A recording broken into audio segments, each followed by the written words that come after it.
안녕하십니까. 11월 8일 유연타 투데이 시작하도록 하겠습니다. 오늘 펀트에 관련해서 말씀드릴 건데요. 실적 그리고 수급과 관련된 내용으로 말씀드리겠습니다. 어떻게 보면 가장 증시에서 기본이 되는 두 가지일 것입니다. 실적 그리고 수급. 지금 장의 상황이 다소 좀 어려운 상황, 그리고 다소 좀 불편한 상황으로 진행이 되고 있기 때문에 그 어느 때보다도 기본으로 돌아가야 할 그럴 필요가 있다고 생각하고요. 그런 측면에서 지금 진행 중인 3분기 실적 시즌 그리고 최근 나타나고 있는 수급상의 변화 좀 살펴보도록 하겠습니다. 3분기 실적 시즌입니다. 3분기 실적 시즌 어떻게 진행되고 있는지 좀 살펴보도록 하겠고요. 그리고 수급, 수급이 달라진 모습들, 그리고 수급의 공백이 일어나고 있는 부분들, 이런 부분들 좀 같이 좀 살펴보도록 하겠습니다. 저희가 유니버스 200 종목 보고 있습니다. 분석 대상으로 삼는 종목이 코스피 코스닥을 막론하고 200개 종목 보고 있는데 그 가운데 지금 현재 120개 종목이 실적 발표가 완료가 됐습니다. 근데 아무래도 대형주 중심으로 실적 발표가 진행이 되다 보니 금액 기준으로는 발표 진행률 80%를 기록하고 있습니다.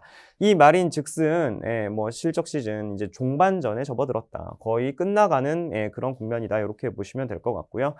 대부분 대형주들이 실적 발표가 끝난 그런 상황으로 보시면 되겠습니다. 그래서 대부분의 대체적인 윤곽이 드러나 있는 그런 상황이 되겠습니다. 저 120개 종목 발표했습니다. 120개 종목 가운데 전망치를 상회한 종목의 비율 45% 정도로 나타나고 있고요. 금액 기준으로 봤을 때 이 120개 종목의 금액 기준으로 봤을 때 97.5%의 달성률을 기록하고 있다는 겁니다. 이 말인즉슨 전망치를 소폭 하회하고 있는 실적이 발표되고 있다는 거고요.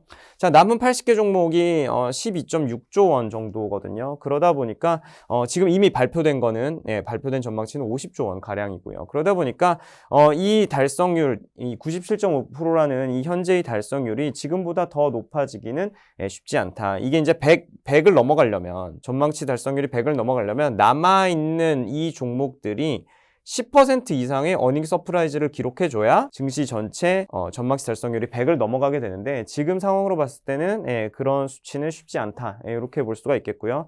그렇다면 결과적으로 3분기 어닝 시즌은 전망치를 하회한 어닝 시즌으로 평가가 될 것입니다. 자, 그러면서 나타난 변화가 뭐냐면요. 전망치가 꺾이고 있다는 겁니다. 자, 하반기 전망치 3분기와 4분기를 더한 하반기 전망치인데요. 보시다시피 3분기 실적 발표를 전후로 해서 그 수치가 꺾여 있음을 우리가 확인할 수가 있습니다.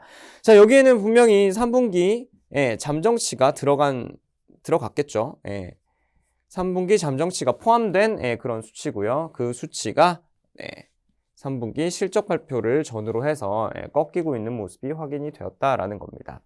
2022년 연간 전망치 어떻습니까? 2022년 연간 전망치 역시도 3분기 실적 발표를 전후로 해서 그 흐름이 달라졌다라는 거고요. 사실 이 흐름은 22년 전망치 같은 경우에는 이미 2분기 실적 시즌을 전후로 해서 그 흐름이 달라져 있음을 또 우리가 확인할 수가 있었습니다.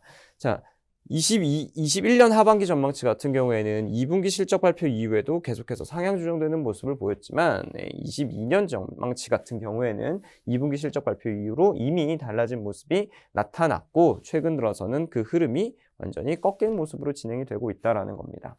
자, 그러다 보면 이제 어떤 문제가 발생하느냐, 전망치에 대한 신뢰도가 낮아진다라는 점입니다. 지금 같은 경우 보시면요, 자고 일어나면 그 다음날 전망치가 빠져있는 그런 상황이 되는 거거든요. 그렇다면 현재의 전망치에 대해서 우리가 얼마나 신뢰를 하고 접근을 할 수 있겠느냐, 이런 문제가 남게 된다는 겁니다. 그래서 지금부터는 전망치 신뢰도가 낮아질 수 있다는 부분, 이 부분이 어떻게 보면 좀 증시를 관통하는 그런 이슈가 되지 않을까라는 생각이고요. 특히 지금 이제 4분기를 남겨두고 있습니다. 4분기가 어떤 분기냐?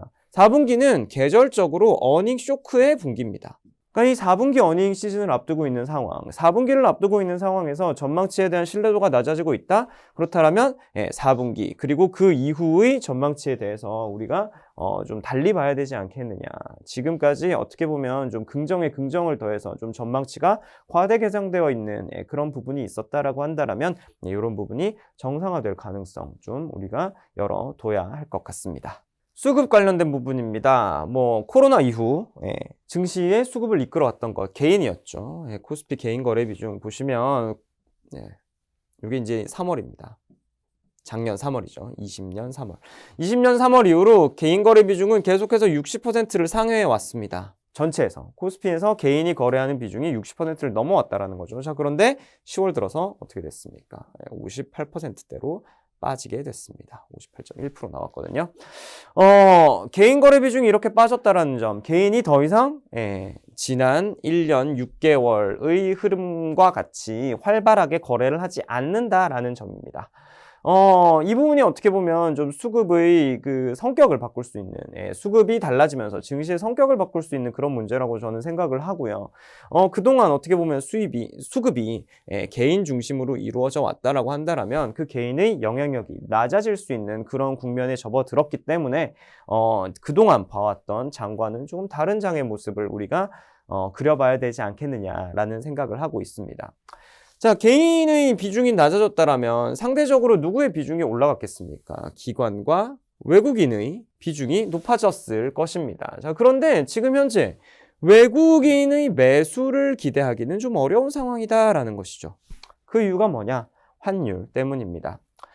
외국인은 환율에 민감합니다. 그런데 지금 환율 상황이 외국인으로 하여금 우리나라 증시를 우호적으로 볼 수 있는 상황이냐? 그렇지 않다라는 거죠. 그런 부분에서 외국인 순매수 보시면 환율의 흐름과 대체로 비슷하게 움직임을 확인하실 수가 있는데, 지금 환율이 상승하고 있는 그런 상황이죠. 환율이 이렇게 지금 상승하고 있는 그런 상황이 되겠습니다. 환율은 거꾸로 그려놨거든요. 그래서 지금 환율이 상승하고 있는 상황, 원화 약세로 진행되고 있는 상황이라면 외국인 입장에서 우리나라 증시를 지금 당장에 살 이유는 없는 그런 상황이라고 보시면 되겠고요. 외국인의 수급을 기대하기 위해서는 이 환율이 의미 있는 고점을 확인하고 환율이 낮아지는 그런 방향으로 진행이 된다라면 그때서는 외국인의 그 매수를 좀 기대해 볼 수 있을 것 같습니다.